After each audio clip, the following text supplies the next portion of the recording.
भगवान के प्रति बिना अच्छे संबंध होने से भक्ति नहीं मिलती है। भक्ति की तीसरी धारा है समर्पण। भगवान को समर्पण कर दो सब कुछ।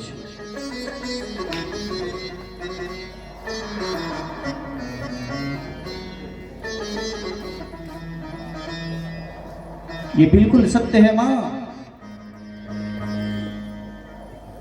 लेकिन ये परमात्मा के प्रति विश्वास, संबंध, समर्पण कैसे आएगा?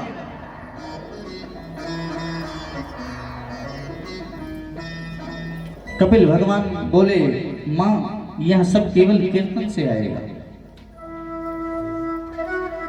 केवल कीर्तन से आएगा मां। कीर्तन गाते गाते गाते गाते मन पवित्र हो जाता है, मन भावना बढ़ जाती है, चिंतन की भावना बढ़ जाती है, फिर हमें परमात्मा की प्राप्ति होती है। माता ने कहा कुछ लोग ऐसा कहते हैं कि बिना भाव के कीर्तन कैसे करें। कुछ लोग का करने का मन भी नहीं करता, कीर्तन होने लगे तो ताली भी नहीं बजाते।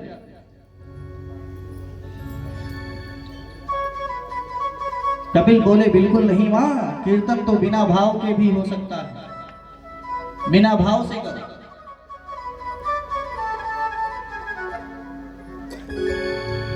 जब आप करने लगोगे तो भाव आ जाएगा। क्यों? क्योंकि भाव को भाव अनक आलसा, भाव को भाव अनक आलसा, भाव को भाव अनक आलसा, भाव को भाव अनक आलसा, नाम जपत मंगल दिस दसा, नाम जपत मंगल दिस दसा, भावक भाव अनक आलसा, भावक भाव अनक आलसा। किसान जब बीज बोता है तो यह देखता है कि बीज टेढ़ा जा रहा है कि सीधा जा रहा है। क्या करता है? केवल बो देता है। और होता कैसा है? परफेक्ट। किसान कभी यह नहीं देखता। इसलिए आप करो, कैसे भी करो, भाव से करो तो भाव से करो, लेकिन मन गोविंद के चरणों में लग ही जाएगा। क्यों? क्योंकि मूर्ख, जो मूर्ख है वह विष्णाए विष्णाए जपता है, और जो विद्वान है, व्याकरण इत्यादि पढ़ा है, वह विष्णवे विष्णवे जपता है। परमात्मा का कीर्तन गाओ। हम कीर्तन जितना जोर से गाएंगे, जितने सुर लहरी में गाएंगे, भाव उतना ही बढ़ेगा।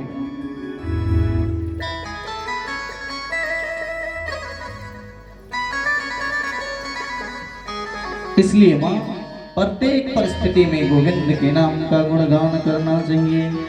राम नाम के हीरे मोती मैं बिखराऊं गली गली, ले ले कोई राम का प्यारा गीत सुनाऊं गली गली।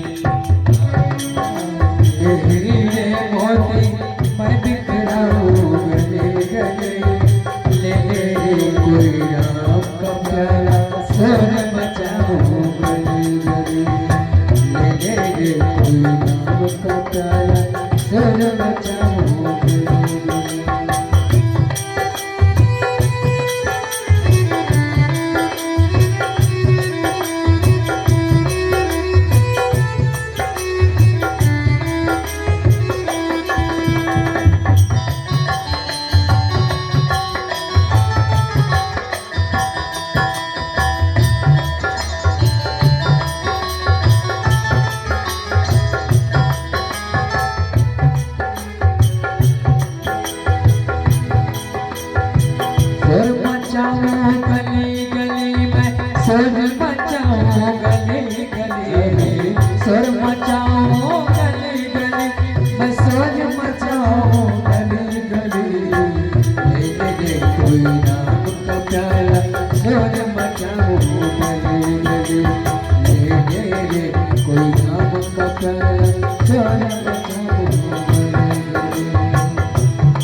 देखो कीर्तन ताली बजाकर करना चाहिए,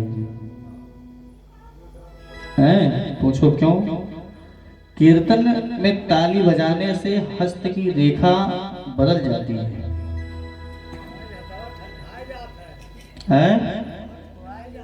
ठंडाई जात है, बजाते बजाते गरमाई जी दादा।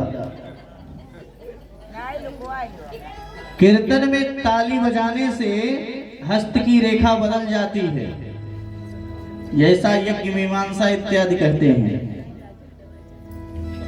और जो कीर्तन में ताली नहीं बजाते उनके अच्छी से अच्छी रेखा बिगड़ भी जाती है। इसलिए ताली बजाकर ही कीर्तन करना चाहिए। माता गोविंद के नाम में वह सामर्थ्य है कि अच्छे से अच्छे भाव आ जाते हैं। विश्वास, संबंध, समर्पण, यह तीनों नाम से मिलते हैं मां। ऐसे ही कपिल भगवान देवहूति को कथा श्रवण करा ही रहे थे कि माता देवहूति का शरीर जल बन गया, धारा बहने लगी, प्रवदीप्त हो गई, हर्षित हो गई, प्रेम की धारा बहने लगी, संपूर्ण शरीर पानी बन गया, बहने लगा। माता देवहूति के साथ ऐसा हुआ। महाराज कपिल ने माता को प्रणाम किया, जल को प्रणाम किया, आचमन किया और सीधे चले गए गंगा सागर क्षेत्र में। गंगा सागर परम पावन क्षेत्र है। वे हम लोग मकर संक्रांति पे वहां जाते हैं। हमारे हनुमानगढ़ी पीठ का वह मंदिर है। हनुमान अयोध्या हनुमानगढ़ी के लोग ही वहां पूजा पाठ करते हैं। पुजारी यहीं से नियुक्त होकर जाते हैं।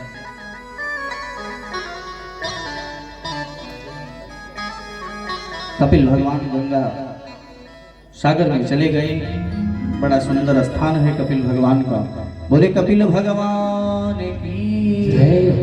श्रीमन्नारायण नारायण नारायण श्रीमन्नारायण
तीसरा स्कंद विराम हुआ। चतुर्थ स्कंद में हम लोग चलते हैं।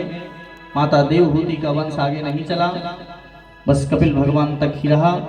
देवहूति माता की 3 बहनें थीं, आकृति, देवहूति और प्रसूति। प्रसूति नाम की जो बहन है वह दक्ष नाम के प्रजापति के साथ ब्याही गई। आकृति नाम की जो बहन है वह रुचि प्रजापति के साथ में उनका विवाह हुआ। भगवान यज्ञदेव का प्रादुर्भाव हुआ। प्रसूति का विवाह दक्ष प्रजापति की कन्या का नाम है सती, और इन्हीं सती महारानी का विवाह भगवान शंकर से हुआ। रानी अनाहूत होने के बाद भी दक्ष की यज्ञ मंडप में गई। शिव ने दक्ष को प्रणाम नहीं किया, इसलिए दक्ष कुपित हो गया था शिव जी के प्रति। सती जी मंडप में गई और अपने पति का भाग ना देखकर उन्हें क्रोधित हो गई और अपने शरीर को यज्ञादि कुंड में विध्वंस कर दिया।